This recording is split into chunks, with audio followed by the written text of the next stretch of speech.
الحمد لله ثم الحمد لله. الحمد لله الذي هدانا لهذا وما كنا لنهتدي لولا أن هدانا الله. الحمد لله على نعمة الإسلام وكفى بالإسلام نعمة. الحمد لله أن بلغنا رمضان. الحمد لله أن وفقنا فيه للصيام والقيام وعمل الخير فيما يحبه ربنا سبحانه وتعالى ويرضاه. يا ربنا لك الحمد، يا ربنا لك الحمد، يا ربنا لك الحمد. أشهد أن لا إله إلا الله وحده لا شريك له، وأشهد أن سيدنا ونبينا وحبيبنا محمدًا عبد الله ورسوله. أشهد أن لا محرك في هذا الكون ولا مسكن إلا الله. أشهد أن لا معطي ولا مانع ولا خافض ولا رافع ولا معز ولا مذل ولا مغني ولا مفقر إلا الله. أشهد أن لا إله إلا الله وحده لا شريك له، وأشهد أن سيدنا ونبينا وحبيبنا محمدًا عبده ورسوله أدى الأمانة وبلغ الرسالة. اللهم اجزه عنا خير ما جزيت نبيًا عن أمته ورسولًا عن دعوته ورسالته. ثم أما بعد، أوصيكم ونفسي بتقوى الله. هذه الوصية العظيمة التي نسمعها في كل جمعة في هذا المقام حري بنا أن نجعلها دستور حياة. اللهم اجعلنا من المتقين. يا أيها الذين آمنوا اتقوا الله وقولوا قولا سديدا يصلح لكم أعمالكم ويغفر لكم ذنوبكم، ومن يطع الله ورسوله فقد فاز فوزا عظيما. اللهم اجعلنا من المتقين. أيها المكرمون عند الله سبحانه وتعالى، تذكروا معي إذ يدخل العشر الأخير من رمضان في كل عام.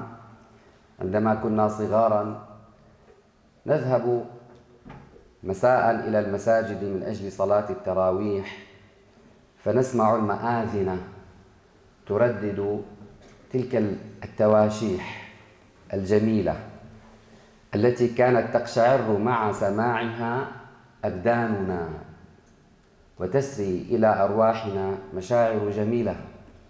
ربما لا ندرك تماما عندما كنا صغارا تلك المعاني، ولكن اليوم ربما نجدها حية في قلوبنا.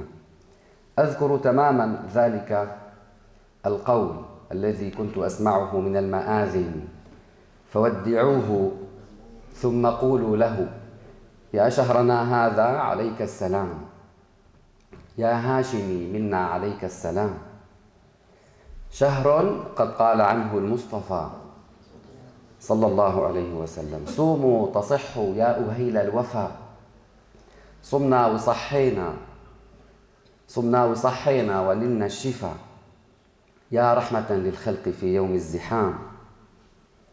لما جرت أيام شهر الصيام جرت دموعي مثل فيض الغمام، ناديت من وجدي وفرط الهيام، يا شهر قد زرتنا في كل عام. تبكي المساجد حسرة وتأسفا على الصائمين القائمين الشرفا. قم وانتبه من غفلتك يا مسرف، قم وانتبه من غفلتك وابكي بحزن كي تنال حسن الختام. كلمات جميلة، كلمات راقية، حقيقة كنت أسمعها ولعلكم مثلي تسمعونها، فتسري هذه القشعريرة في الأبدان وتسكن المعاني في الروح رغم عدم إدراكنا تماما لها بشكل دقيق. اليوم ونحن قد كبرنا وعشنا في رمضان الكريم رحمات ربنا سبحانه وتعالى، ولعلنا تغيرنا وتطورنا ولبينا نداء السماء يا باغي الخير أقبل. عشنا هذه المشاعر وعشنا هذه الأعمال، فلعلنا نبكي اليوم شوقا إلى رمضان القادم، نبكي اليوم حسرة على ما فاتنا وعلى غفلتنا، نبكي اليوم ونحن في رجاءات عظيمة بين يدي رب الأرض والسماوات.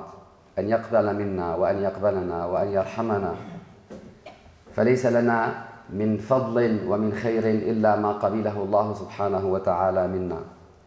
اللهم اجعلنا في هذه الأيام الطيبات المباركات ممن رضيت عنهم وقبلتهم وقبلت منهم برحمتك يا أرحم الراحمين.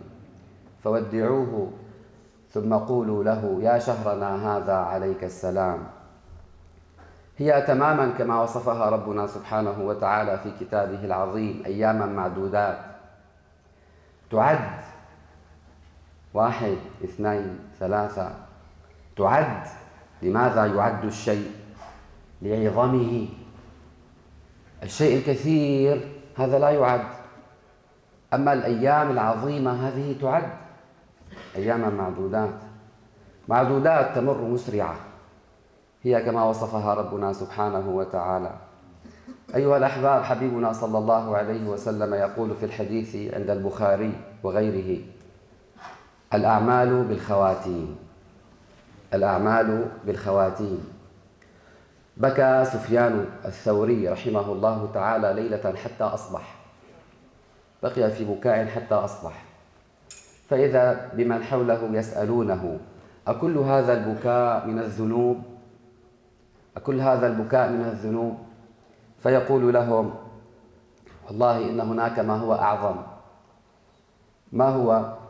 قال: إنما أبكي من خوفي من سوء الخاتمة، أبكي خوفا من سوء الخاتمة. هذا هو حال الصالحين، هذا هو حال الفقهاء العلماء. أيها الأحباب، الأعمال بالخواتيم، ونحن اليوم بين حالين: رجل أو امرأة مسلم قد بادر ولبى نداء السماء: يا باغي الخير أقبل، في مبادرة. هذا ما هو حاله اليوم؟ حاله الاستزادة، وحاله الخوف ألا يقبل، حاله أن يدعو الله سبحانه وتعالى بأن يبقى على هذه الحال الطيبة من الإقبال على أعمال الخير، من قراءة القرآن والصلاة في المساجد وصلة الأرحام والصدقات. هذا هو حاله، يبكي بين يدي الله سبحانه وتعالى أن يثبته وأن يقبله. هكذا دأب الصالحين، وهذا سفيان نتعلم منه أن ندعو ربنا سبحانه وتعالى أن يثبتنا وأن لا يخزينا. الأعمال بالخواتيم. يا من كنت مبادرا في رمضان، أثبت على هذه الحالة وادعو ربك سبحانه وتعالى بحسن الختام. هذا حال. الحال الآخر: رجل مقصر، قصر في رمضان، في بداية رمضان، ألهته المسلسلات، ربما ألهته الأسواق، ألهته الأكلات وغير ذلك. أنت لست بعيدا، إن أردت أنت لست بعيدا، فالأعمال بالخواتيم. النبي عليه الصلاة والسلام يقول: من قام رمضان إيمانا واحتسابا غفر له ما تقدم من ذنبه. وانظروا معي الآن في حديث آخر: من قام ليلة القدر إيمانا واحتسابا غفر له ما تقدم من ذنبه. من قام رمضان له هذا الجزاء، ومن قام ليلة القدر له نفس الجزاء. الشرط أن تقوم إيمانا واحتسابا. إذن أنت لست بعيد يا من قصرت في البدايات. احرص على أن تكون النهايات مشرقة بعفو الله وبمغفرة الله وبرضا الله سبحانه وتعالى. إذن أنا إن كنت مبادرا أو كنت مقصرا، فالمحصلة في علاقتي مع الله سبحانه وتعالى هي أن أكون مقبلا على الله، إما بدعاء القبول والتثبيت وحسن الختام، أو بالدعاء والالتجاء إلى الله سبحانه وتعالى أن يوفقني فيما بقي لعلي أتدارك ما قد فات.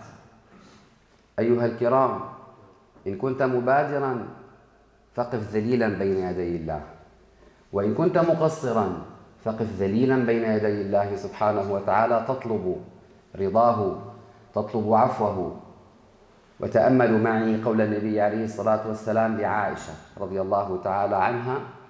وعائشة هي زوج النبي صلى الله عليه وسلم بنت الصديق رضي الله تعالى عنه وعنها. تقول النبي عليه الصلاة والسلام: ما أدعو إذا أدركت ليلة القدر. ماذا قال لها؟ تخيلوا أن صحابية زوجة النبي صلى الله عليه وسلم ما كان حالها وعملها؟ لا بد أنها من المبادرات. يقول لها: قولي اللهم إنك عفو تحب العفو فاعف عنا. اللهم إنك عفو تحب العفو فاعف عنا. هؤلاء من يدركون، هؤلاء الذين قدموا وبادروا وعاشوا بين يدي الله سبحانه وتعالى عبودية حقة، هؤلاء من يدركون أن عملهم هو سبيل لرحمة الله لهم وليس هو الذي ينجيهم. هم يدركون أنهم مهما فعلوا مقصرون، فيطلبون من الله سبحانه وتعالى العفو. اللهم إنك عفو تحب العفو فاعف عنا. أيها الأحباب، النبي صلى الله عليه وسلم كان إذا دخل العشر الأخير أيقظ أهله وشد مئزره واجتهد في العبادة. اجتهد في العبادة. يجب علينا أن نكون كالقدوة العظمى وهو رسول الله صلى الله عليه وسلم. لا تدع أفكارا سيئة، ولا تدع رفاق سوء، ولا تدع ما بقي من آثار الشيطان، فهو الآن مقيد. لا تدع ما بقي من آثاره أن يكبلك وأن يكبلني عن أن نغتنم هذه الأيام التي لا ندري هل نعيش لمثلها أم لا.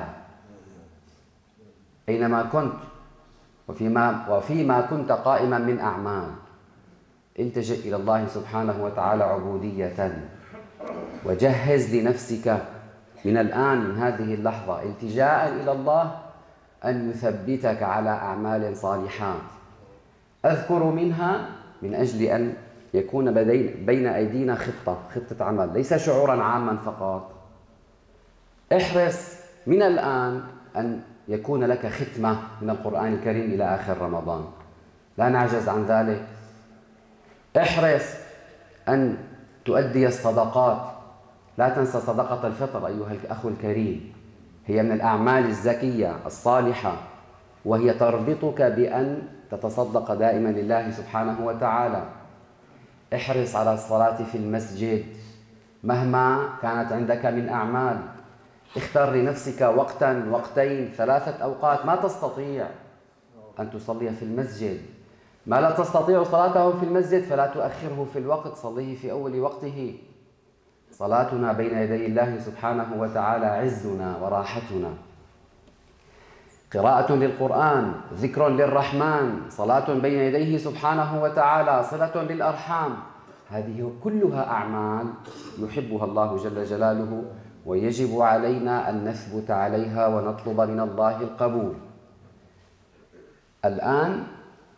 الآن وقت الالتجاء إلى الله، الآن وقت العزيمة، الآن وقت الإرادة أن نستدرك ما فاتنا في أول الشهر إن كنا من المقصرين، وأن ندعو الله سبحانه وتعالى أن يقبلنا وأن يرحمنا وأن يجعلنا من أهل وده ورحمته سبحانه وتعالى.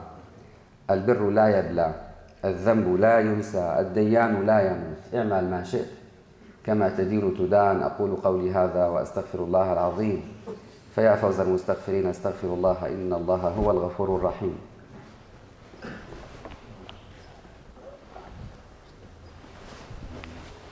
الحمد لله ثم الحمد لله. الحمد لله الذي أعزنا بالإسلام وأكرمنا بالإيمان ورحمنا بنبينا محمد عليه أفضل الصلاة وأتم السلام. أشهد أن لا إله إلا الله وحده لا شريك له، وأشهد أن سيدنا ونبينا وحبيبنا محمدا عبد الله ورسوله. اللهم صل وسلم وبارك عليه في كل وقت وحين برحمتك يا أرحم الراحمين. اللهم اجعلنا من عبادك المتقين. اللهم اجعل التقوى خير ما يكون في قلوبنا يا ربنا يا أرحم الراحمين. أيها الكرام، أعود لأذكركم صدقة الفطر واجبة على كل مسلم ومسلمة، على كل مولود، أخرج عن نفسي وعن أهل بيتي الصغار. المولود فما أكبر من ذلك، الكبير البالغ أخرج عنه أيضا، ولكن أعلمه بذلك أني أخرجت عنك، أو هو يوكلني بهذا. المهم أيها الأحباب، هذه الصدقة هي جعلها الله سبحانه وتعالى لنا بابا من أجل جبر ما يكسر من صيامنا. لا بد أن نفعلها في وقتها، الآن هو خير وقتها من أجل أن يستفيد منها الفقراء. أيها الأحباب، هي بعد صلاة العيد ليست كما قبله، احرصوا أن تخرجوها من الآن. من أداها بعد صلاة العيد ليست صدقة للفطر كما قال النبي عليه الصلاة والسلام، هي صدقة من الصدقات. الأفضل الآن، إن تأخرنا إلى ليلة العيد هي صدقة الفطر، ولكن الأفضل الآن. أيها الأحباب، أوصيكم وأوصي نفسي أن لا ندخل في صدقة الفطر في تلك المعركة التي تدار كل عام. هل هي مال أم هي يجب أن تكون من المواد العينية؟ هذه مسألة خلافية بين الفقهاء. من أراد أن يخرجها مالا فليفعل، ومن أراد أن يخرجها عينا فليفعل. أيها الأحباب، ما لا خلاف فيه أن نكون فيها بين يدي الله سبحانه وتعالى من الطائعين الذين يرجون قبوله مخلصين، هذا لا خلاف فيه. نحرص هنا، نحضر قلوبنا هنا. وما وسع أبا حنيفة والشافعي ومالك يسعنا، هم أهل الفضل والعلم والاجتهاد. أما أن يأتي أحدهم فيقول المال ولا شيء غير المال، ثم يأتي الآخر المواد العينية ولا شيء غير المواد العينية، هذا من الجهل. فكل خلاف معتبر بين الفقهاء المجتهدين أبو حنيفة ومالك والشافعي وأحمد وابن تيمية، كل خلاف بينهم معتبر، هذا خلاف رحمة، لا من أجل أن تحدث المعارك في كل عام في كل موسم. نسأل الله سبحانه وتعالى أن يقبلنا، نسأل الله سبحانه وتعالى أن يقبلنا. اللهم يا ربنا يا أرحم الراحمين، يا أرحم الراحمين، يا أرحم الراحمين، ارحمنا فإنك بنا راحم. اللهم يا ربنا يا أرحم الراحمين، بارك لنا فيما بقي من رمضان. اللهم بارك لنا فيما بقي من رمضان، اللهم بارك لنا فيما بقي من رمضان. اللهم وفقنا فيما بقي منه للصيام والقيام وغض البصر وحفظ اللسان. اللهم وفقنا فيما بقي منه لتلاوة كتابك آناء الليل وأطراف النهار. اللهم اجعلنا في ذلك من الخاشعين، اللهم اجعلنا في ذلك من المتدبرين، اللهم اجعلنا في ذلك من المقبولين الفائزين برحمتك يا أرحم الراحمين، يا أرحم الراحمين، يا أرحم الراحمين. اللهم إنك عفو تحب العفو فاعف عنا، اللهم إنك عفو تحب العفو فاعف عنا، اللهم إنك عفو تحب العفو فاعف عنا. اللهم بكرمك وجودك يا أكرم الأكرمين ردنا وشباب المسلمين إلى دينك ردا جميلا. اللهم زين قلوبنا بالإيمان، اللهم أبعد عنا أثر الشيطان.